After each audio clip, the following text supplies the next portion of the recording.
Does the evidence point to there's life after death? Does the evidence point to you're going to fall through a trap door one day, sir, into the arms of a loving creator, or just into plain darkness, and you'll never see any loved ones again? This whole planet and everything that you did was a total just waste of time, because there is no eternity out there. This entire universe is just going to die in a heat death. So why does anything matter whatsoever? Why should I love my neighbor?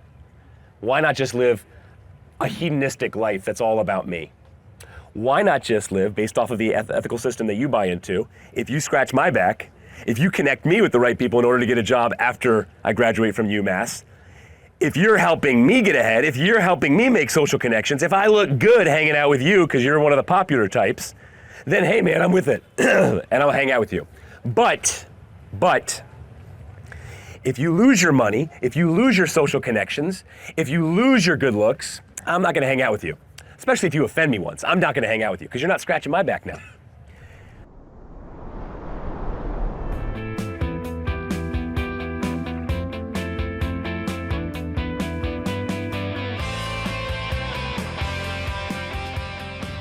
So the Old Testament is filled with accounts of the people of Israel and Judah turning their backs on God and God punishing them. And same with the people invading the lands of Israel and Judah. And the deaths were numbering in the hundreds of thousands. I can't even begin to comprehend the amounts of lives that were lost. Could you speak a little bit more towards God's decision to do that? Because it's something that I have a lot of confusion with. God is in a position to judge. Because God is just, his judgments are just. Because God is loving, he offers everybody grace. But when a group of people or an individual insists upon perpetrating evil on and on and on, God judges. So God used the Jews to judge the Canaanites, Hittites, Philistines, Amorites, because they were perverting the worship of God by saying, you want to know God? Have sex with a temple prostitute. You want to know God better? Take your baby and offer it as a sacrifice on an altar. And God said enough, and he judged him. The reason that is not genocide is because a couple of hundred years later, God used first the Assyrians and then the Babylonians to judge the Jews for their engagement in temple prostitution and sacrificing their babies on altars. So God is just, God is fair. And if you want to do evil and refuse to repent, ultimately he will judge you, either in this life or in the life after. When America says that you just are an isolated individual and what you do has no impact on little kids, elderly, family, neighbors, no. The Bible has a much more comprehensive view of human beings. What I do has ripple effects into the life of my son, my grandchildren, my neighbors. If you think that UMass Amherst was put together last summer, you are naive. UMass Amherst, this very fine university, was put together over a long period of time by a lot of people who worked and sacrificed to bring this university into existence. In the same way that people have made very good decisions, like putting UMass Amherst together, people have made very irresponsible decisions, like destroying their bodies with smoke, like ripping people off and putting them in a position to get cancer because they did not want to take care of waste from a factory. And the list goes on, be it racism, sexism, genocide, violence, of how we make decisions that have ripple effects down through the ages. And so you're right. When God judged the Philistines, the Amorites, the Hittites, there were some innocent people who were swept along in that judgment, as there were probably at the time of the flood of Noah, as there are today. When God judges, it doesn't mean he just plucks the evil people out and lets the innocent people survive. No, he doesn't do it that way. He judges a culture, a society, a group. The classic example of this is Genesis chapter 18. Abraham is standing over the cities of Sodom and Gomorrah. God says, I'm going to judge them. And Abraham says, what if there are 50 righteous people down there? You still going to judge them? God says, no. 45, 40, 35, 30, 25, 20, 15, 10. And God says, no. If there are 10 righteous people down there, I'm not going to judge it. Well, why didn't Abraham go 9, 8, 7, 6, 5, 4, 3, 2, 1? I don't know. But the question that Abraham was struggling with is the judge of the whole earth just? And when he counted down to 10 people, obviously Abraham decided in his own mind, indeed God is just. The cross of Christ is a clear statement. God is just. The wages of sin is death, but God is also gracious, loving, and merciful, and that's why Christ sacrificed his life on a cross to pay the penalty for our wrongdoing, to give us forgiveness and eternal life. How do you navigate feeling disconnected with God, and how when sometimes you speak to him, it just feels like you're like speaking into thin air and like not receiving anything back? How do you navigate your feelings about God? Like when you feel disconnected Yeah, from him. when you feel disconnected and when you feel connected. Yeah. Feelings are like an emotional roller coaster, but I find great comfort in the Psalms. At times the psalmist felt very close to God, and at other times the psalmist felt very far away from God. I'm not going to base my life on my feelings. I'm going to base my life on Christ's promises. He is reliable. My feelings are not reliable, because my feelings go all over the map. Please do not build your life on your feelings. Build your life on God's love for you. Jesus is the same yesterday, today, and forever. I love Lamentations chapter 3, verses 19 to 24. I remember my affliction and my wandering, the bitterness and the gall. I well remember them, and my soul is downcast within me. Yet this I call to mind, and therefore I have hope. Because of the Lord's great love, I am comforted. Because his compassions never fail, I'm okay. His faithfulness is rock solid. I will trust in him. When we put our faith in Christ, we are trusting his character, which is good, faithful, compassionate, totally in great integrity. So let's base our lives on that. And now, Stuart, you kid it. Probably a good amount of you here who are like, well, what the heck? I don't feel my faith after getting baptized. It's been 3 weeks. I felt this ecstatic high after getting baptized. I thought I was this new Christian. I thought everything was great, gonna be great now. You know, roses for the rest of my life. But then all of a sudden, now they don't feel faith. And so did I never have faith? They start to wonder. I thought this whole faith walk was all about emotions and feeling good. And that's when we have to respond and say, well, sorry, we did not communicate well enough then. We let you down by not communicating clearly enough that everybody, starting with King David, but going back to Abraham, looking at Esther, for example, some of the great women and men of faith, all of them had emotional lows where they couldn't feel God's presence. I've been in Psalm 56 recently. It's really been helping me with this good question you're asking, which is grow in stability of your faith. It's not about the emotional roller coasters.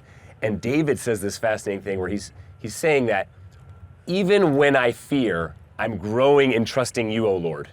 I find that fascinating. Even while I fear, I'm growing in trusting you, O Lord.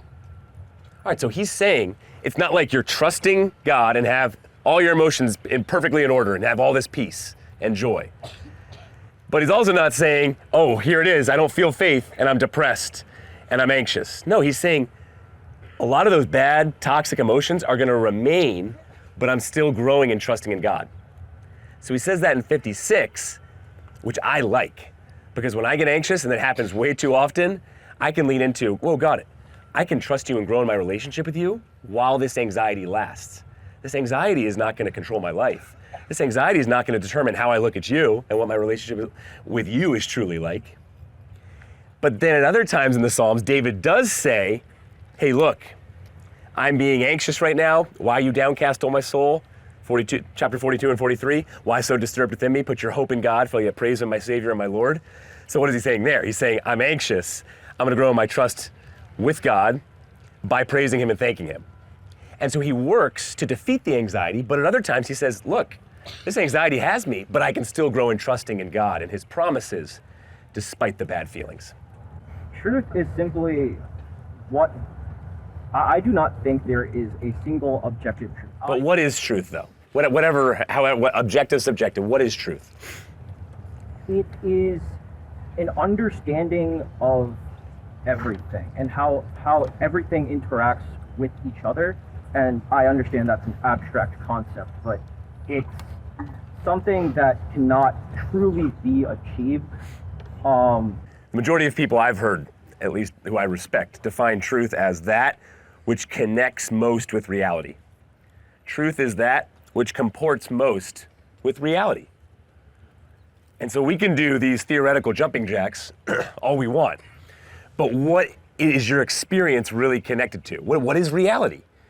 And I don't think what you're saying is truly your reality.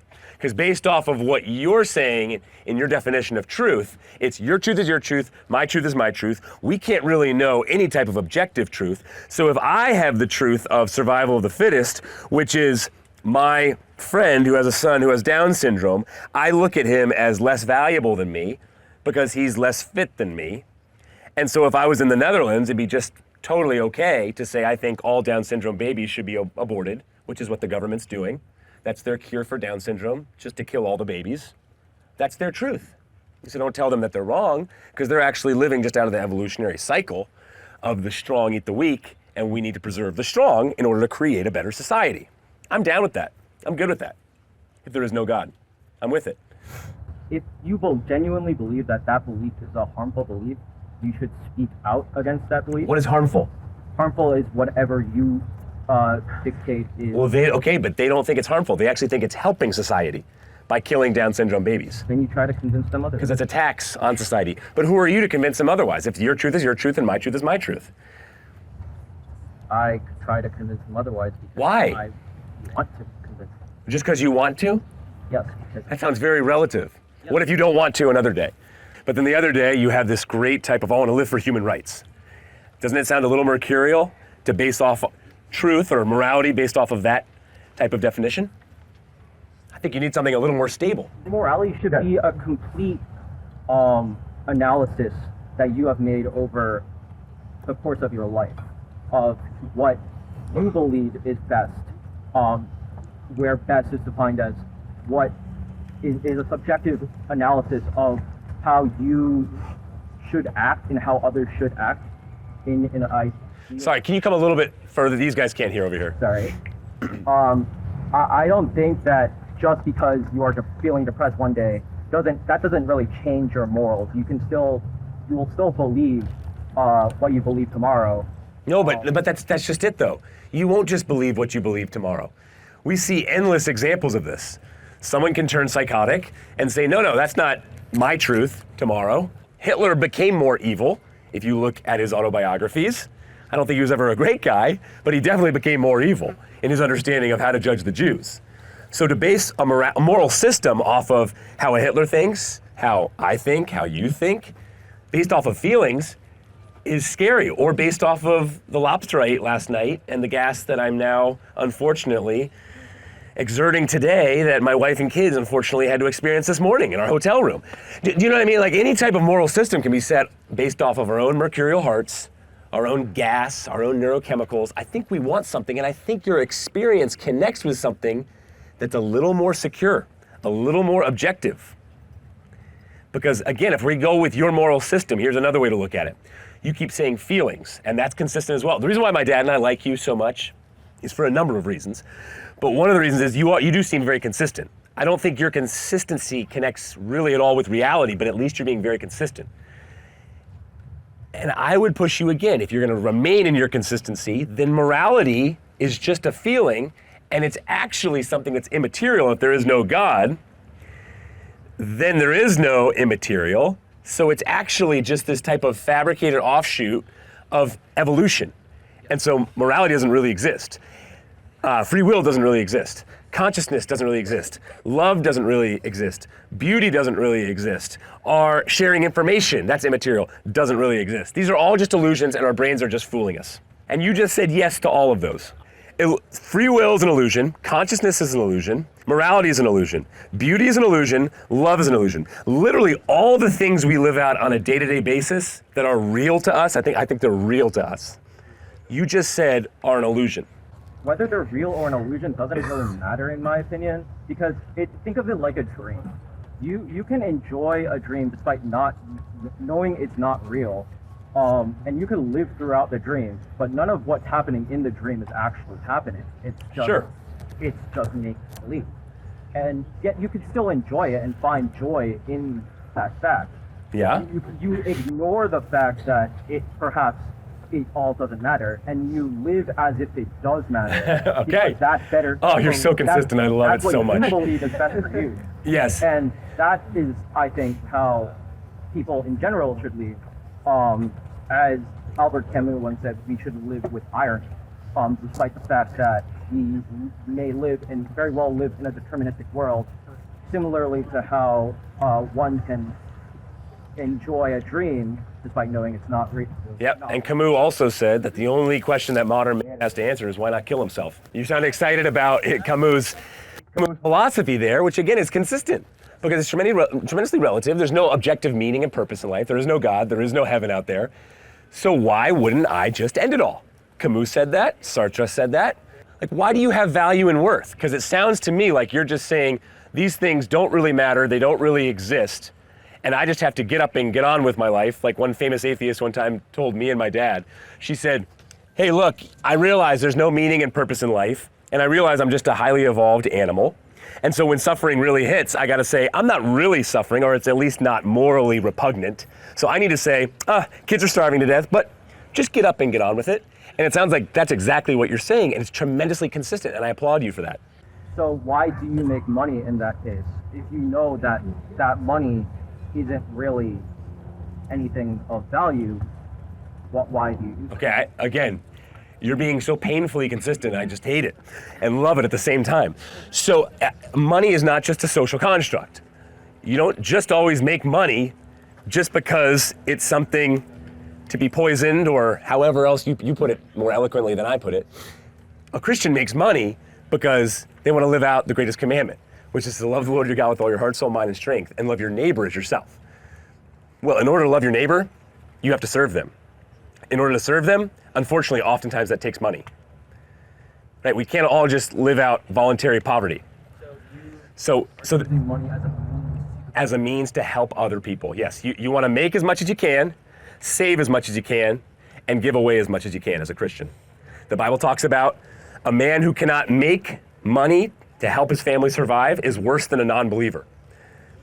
So money is tremendously good, but there's something about money that I think all of our experience, yet again, backs up what the Bible teaches, which is money is good in and of itself, but it can be poisoned quicker than just about anything else, and we can become greedy like that.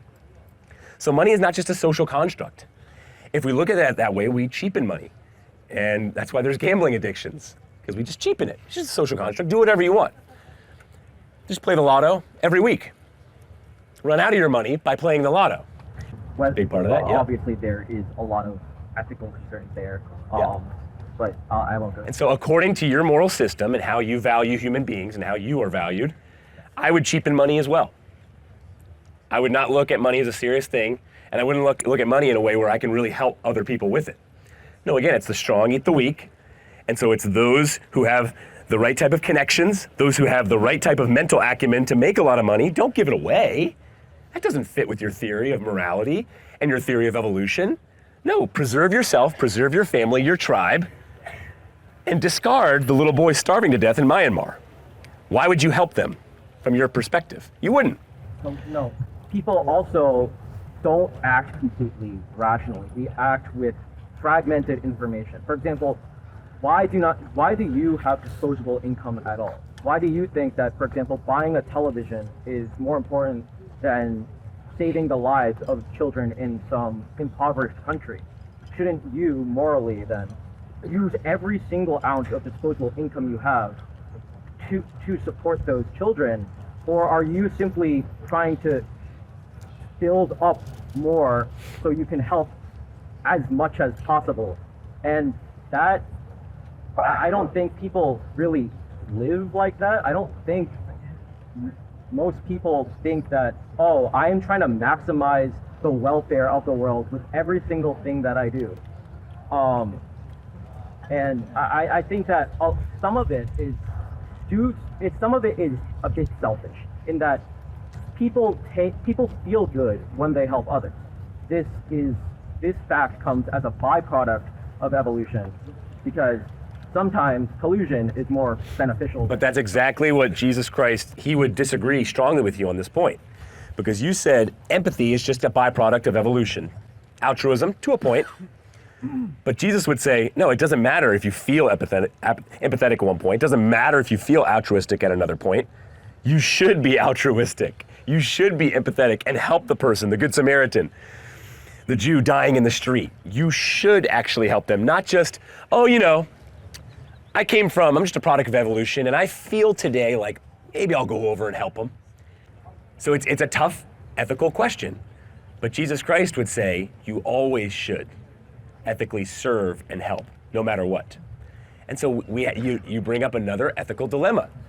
Why does any Christian have a television set? Should they never be taking part in recreation? Should they just always be serving? I think there's a balance there. I think primarily we should be serving and glorifying God with our finances, our time. But to also experience his gifts, his blessings, is also a great thing and also important with other people. So it's a balance. But again, if you're just living by, we were created with a certain level of empathy, so at times live into that empathy to help somebody else, but at other times you don't need to, because it's just a feeling that sometimes is there and other times just bypasses me. I don't think you can truly live that out. I think, sir, you at your very core are going to say if somebody is harmed across campus, and especially if it's somebody I don't know across the world, you are still going to say, help that person. Doesn't matter how I feel, doesn't matter how you feel, go and help that person. Based off of that moral system that you're espousing, society will break down, I promise you. I would say that because I'm just thankful that you don't live that out, though. my belief is stronger.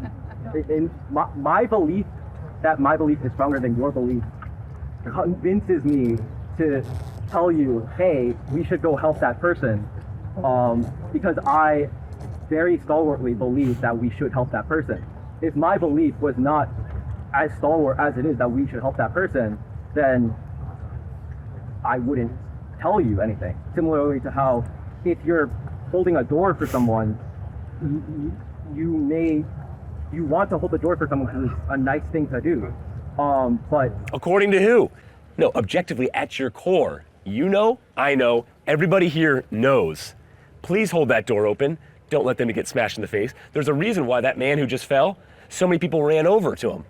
I'm glad we didn't all run over. Obviously, that could cause mass chaos. But I'm glad people got up and ran over. Why? Not just because they were a similar type of monkey to the person who ran over. Not just because it's a type of kin attraction or a level of subjective empathy. No, it's because they know that person has value, created in God's image. And so I want to help that person, and I should help that person no matter what. That's an understandable belief. However, I personally don't think that people have intrinsic value. Rather, value comes from, it's a social construct which developed through a long line of civilizations which came about as a result of evolution. In the end, I believe that everything that is occurring is just cosmic fairies. It just incidentally happened to be the way it is. And I understand that may be sort of cynical, and most people would not like to live that way. But that is the way. But it's not about most people wanting to not live that way. It's what does the evidence show? Does the evidence point to there's life after death? Does the evidence point to you're going to fall through a trap door one day, sir, into the arms of a loving creator, or just into plain darkness? And you'll never see any loved ones again. This whole planet and everything that you did was a total just waste of time, because there is no eternity out there. This entire universe is just going to die in a heat death. So why does anything matter whatsoever? Why should I love my neighbor? Why not just live a hedonistic life that's all about me? Why not just live based off of the ethical system that you buy into? If you scratch my back, if you connect me with the right people in order to get a job after I graduate from UMass, if you're helping me get ahead, if you're helping me make social connections, if I look good hanging out with you because you're one of the popular types, then hey man, I'm with it and I'll hang out with you. But, if you lose your money, if you lose your social connections, if you lose your good looks, I'm not gonna hang out with you. Especially if you offend me once, I'm not gonna hang out with you because you're not scratching my back now. Okay, do you think that that's the right way to live? And do you think that that's your experience? Do you think that comports most with reality? Or do you think what Jesus Christ said, which is no, you bear each other's burdens, you stay committed, you love one another, you fight for loyalty, you fight for a hope beyond the grave, you fight for objective morality, you fight for human rights. See, human rights didn't come about until Christianity began. Because the idea of sacrificing for somebody who looks differently than you, different gender, different ethnicity, different race, different age, that whole idea in the Roman Empire and the known world was ridiculous, to sacrifice for them. But then Christ comes around and says, no, yeah, you're to debase yourself, no matter who you are, to sacrifice and love the poor, someone who's radically different from you. You're trying to push back against your Judeo-Christian cultural values so hard and say, it's gotta be this way, which is a very depressed type of living because there is no hope beyond the grave and everything is just relative and you just create your own meaning in your head, I create my own. But I think your lifestyle today will not match that. Hey guys, thanks so much for tuning into this episode. Like and hit that subscribe button in order to join the family. Also want to invite you to our church where we pastor at in New Canaan, Connecticut. It's called Grace Community Church. We are currently meeting at a middle school, Saxe Middle School, and we start at 9:30 a.m. Hope to meet you there. See you soon.